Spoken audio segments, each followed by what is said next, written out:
Natalie Whittergren, and today I'm going to be showing you how to make a delicious peanut butter brownie dessert. It is so yummy, it's very easy to make, and it is visually appealing to the eye. I've made it numerous times, I always get awesome compliments about it, but I actually make it from a box recipe.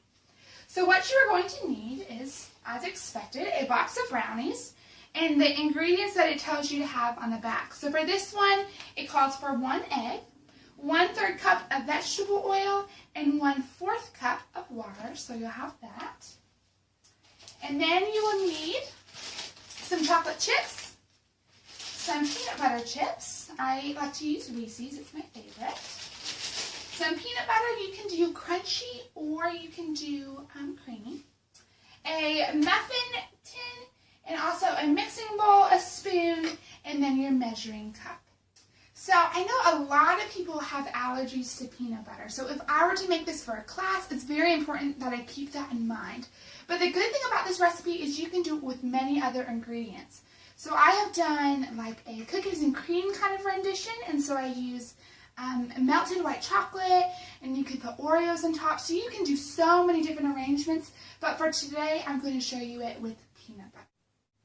So the first step you're going to do is follow the box recipe for your brownies. So as you can see, I've put my egg in there, the oil as well as the water, and I'm just going to stir that together.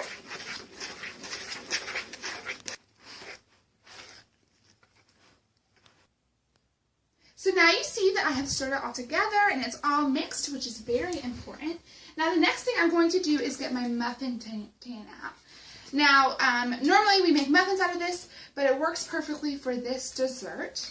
Now, because brownies tend to be very sticky, you want to make sure that you spray your tin very well, okay? So I just have butter-flavored cooking spray. You can use Pam or whatever brand that you would like. So now that it's all mixed and the tin is sprayed, you're going to start putting your brownie mixture in about halfway up in each little spot. And hopefully this recipe will make about 12, depending on how much brownie mixture you put in each circle. Sometimes it can be messy, but you just gotta roll with it.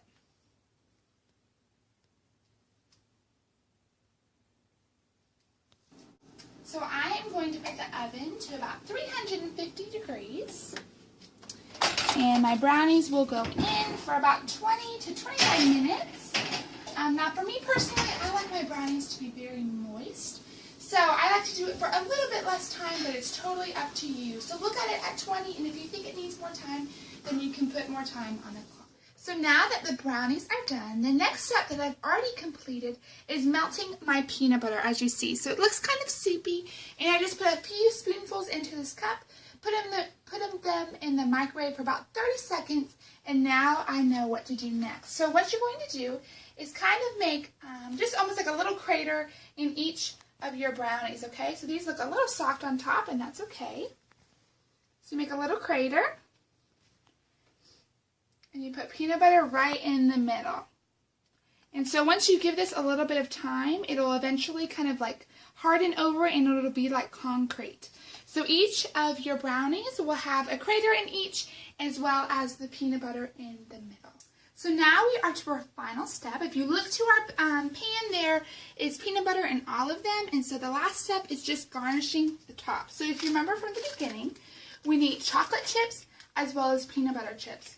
And all you're going to do with these is sprinkle a little bit of each on top of the brownies. So it doesn't really matter how many you put. If you don't like the peanut butter chips, you don't have to. And then that is it. So you will let the peanut butter harden up, and then you'll take these out of the pan, and then they are ready to eat. And that is the delicious peanut butter brownie recipe.